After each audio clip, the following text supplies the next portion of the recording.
सुंदरवन गांव में गोपाल अपनी बूढ़ी माँ के साथ रहता था। गोपाल एक लकड़हारा था और वो जंगल में जाकर लकड़ियाँ काटता और उन्हें बेचकर अपना घर चलाया करता था। अरे इतनी तेज बारिश हो गई, अब घर जाना तो बहुत मुश्किल है। लगता है अब रात जंगल में ही गुजारनी पड़ेगी। गोपाल इतना सोच ही रहा था कि तभी एक चिड़िया बारिश के कारण उसके सामने आकर गिर जाती है। कोई मेरी मदद करो, कोई मेरी मदद करो, बारिश के कारण मेरा घोंसला टूट गया है।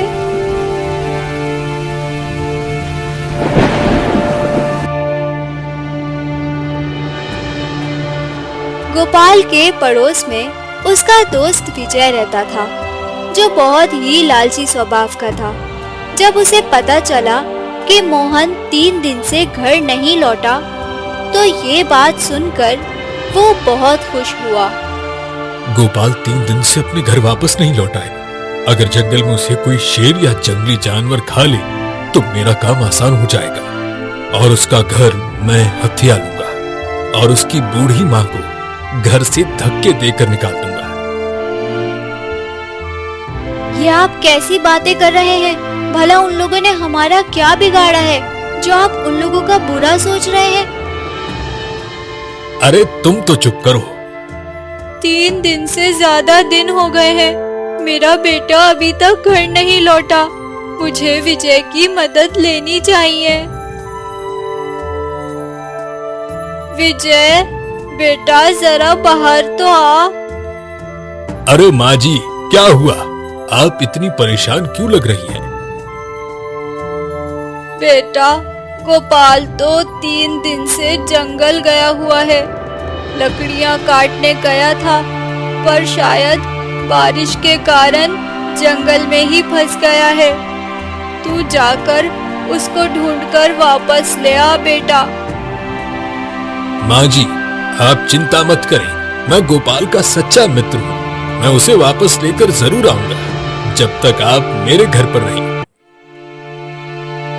गोपाल की माँ विजय के घर रहने लगती है और विजय जंगल की ओर निकलकर गोपाल को ढूंढने लगता है।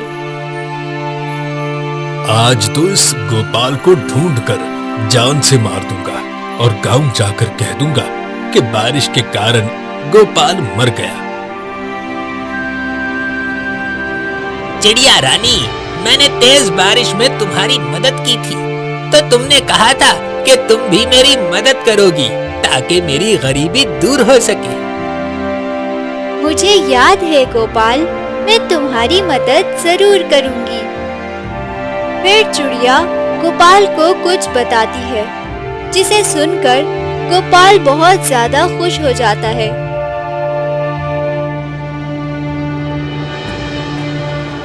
और फिर वो चिड़िया उड़ जाती है। गोपाल जंगल में ही एक झोपड़ी बनाकर रहने लगता है। माँ, मैं ये सब आपके लिए ही कर रहा हूँ। ये वक्त थोड़ा मुश्किल तो है, परंतु आगे आने वाला वक्त हमारे लिए बहुत अच्छा होगा। अरे गोपाल, तू यहाँ जंगल में झोपड़ी बनाकर रह रहा है? हाँ भाई, लेकिन मैं यहाँ सुख का जीवन नहीं गुजार रहा हूँ। ये तो मेरी मजबूरी है। तुम बताओ, माँ कैसी है? क्या बताऊं, तुम्हारी माँ तो गांव में सबको कहती है कि गोपाल को माँ की सेवा ना करनी पड़े, इसीलिए वो भाग गया। विजय, तुम माँ से जाकर कहना कि गोपाल भागा नहीं है, बल्कि एक जरूरी काम से जंगल में रुका हुआ है। कौन सा जरूरी काम? मुझे भी बताओ, क्या पता मैं तुम्हारी उस काम में कुछ मदद कर सकूं। वो मैं तुम्हें गांव आकर बताऊंगा। जब तक तुम मुझे बताओगे नहीं, मैं यहाँ से वापस नहीं जाऊंगा। ये देखो, ये जादुई बीज है। अगली बार जब बारिश होगी और मैं इन बीजों को जमीन में लगा दूंगा, तब ऐसे पौधे और फल उगेंगे जिसको खाकर हर बीमार व्यक्ति ठीक हो जाएगा। लेकिन ये बीज तुम्हें किसने दिए? गोपाल विजय को उस दिन की सारी घटना के बारे में बताता है कि कैसे वो चिड़िया उसके सामने आई और कैसे गोपाल ने उस चिड़िया की मदद की और फिर उस चिड़िया ने वो जादुई बीज गोपाल को दिए। चिड़िया ने कहा है कि ये बीज बारिश के दिन ही लगाने हैं, तभी इसके फल और पौधों में वो जादुई शक्ति आएगी जिसको खाकर हर कोई तंदुरुस्त हो जाएगा। अरे ऐसे तो ये गांव का सबसे अमीर आदमी बन जाएगा और ऐसा मैं हरगिज नहीं होने दूंगा। तभी अचानक से बारिश शुरू हो जाती है। बारिश शुरू हो गई, यहीं रुको, मैं अभी ये बीज जमीन में लगा कर आता हूँ। गोपाल, मैं भी तुम्हारे साथ चलूंगा। 2 लोग साथ होंगे तो काम भी जल्दी हो जाएगा। ये जगह अच्छी है, यहाँ मैं बीज लगा देता हूँ।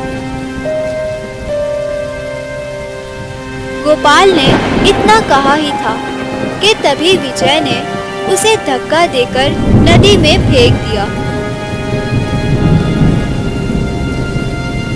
मैंने तो तुम पर भरोसा किया था और तुमने मुझे नदी में फेंक दिया।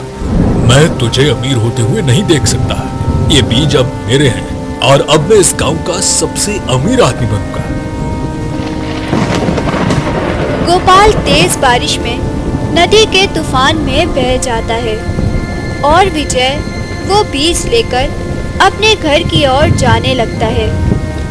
तभी वहां एक शेर आ जाता है और वो शेर विजय के पीछे भागने लगता है।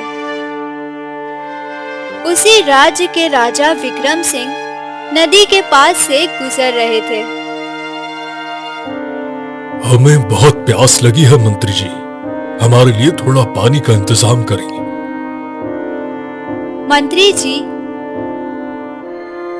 जैसे ही नदी के किनारे जाते हैं तो उन्हें वहां गोपाल पानी में बहता हुआ नजर आता है।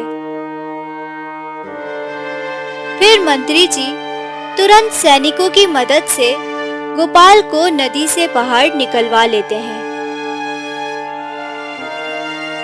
हमें इसको अपने साथ महल लेकर जाना चाहिए, अभी इसकी सांसें चल रही हैं। महाराज गोपाल को अपने साथ महल ले आते हैं और वैद्य जी से उसका इलाज करवाते हैं। फिर गोपाल बिल्कुल स्वस्थ हो जाता है। आपका बहुत धन्यवाद महाराज, आज आपके कारण मेरी जान बच गई। तुम नदी में कैसे गिर गए थे? क्या नदी के पास तुम्हारा पांव फिसल गया था? महाराज, ये सब मेरे एक पड़ोसी के कारण हुआ। उससे देखा नहीं गया कि मैं जीवन में उससे आगे बढ़ रहा हूँ, इसीलिए उसने मुझे नदी में फेंक दिया।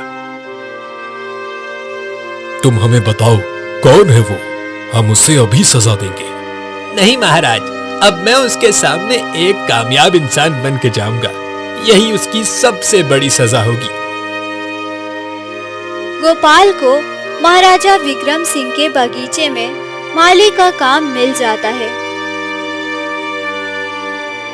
एक दिन उसी बगीचे में वही चिड़िया एक पेड़ की डाल पर आकर बैठ जाती है। अरे गोपाल, तुम यहाँ क्या कर रहे हो?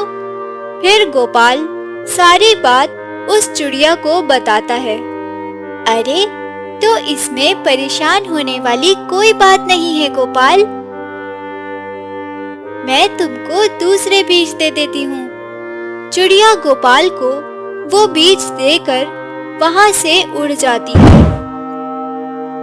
ये बीज मैं राजा के बागीचे में लगा देता हूँ, इससे राजा भी बहुत खुश होंगे और मैं इन फलों की देखभाल भी कर लूंगा। एक दिन राजा की तबीयत बहुत ज्यादा खराब हो जाती है। गोपाल उनको जादुई बीज का फल लाकर खिला देता है, जिसे खाकर राजा बिल्कुल स्वस्थ हो जाता है। ये क्या चीज थी गोपाल, जिसे खाकर मैं बिल्कुल ठीक हो गया? गोपाल महाराज को जादुई बीज के बारे में सारी बात बताता है। तुम तो बहुत दयालु हो गोपाल। महाराज, मैं इन फलों का व्यापार करना चाहता हूँ ताकि गांव के बीमार लोगों की मदद हो सके। हम तुम्हारी सहायता जरूर करेंगे। मंत्री जी, गोपाल को व्यापार करने के लिए जितने भी धन की जरूरत हो इसे दे दिया जाए। इस तरह गोपाल राजा की मदद से बहुत बड़ा व्यापारी बन जाता है और उधर विजय शेर से अपनी जान बचाकर घर पहुंचता है। अरे, आपको ये क्या हो गया है और आपने अपनी ये क्या हालत बनाई हुई है? अरे, जिंदा बच के आ गया हूँ, यही बहुत समझो। उस गोपाल को मारने के बाद मेरी जान मुसीबत में पड़ गई थी। बड़ी मुश्किल से अपनी जान बचाकर आया हूँ। और इस तरह गोपाल की मौत की खबर पूरे गांव में फैल जाती है।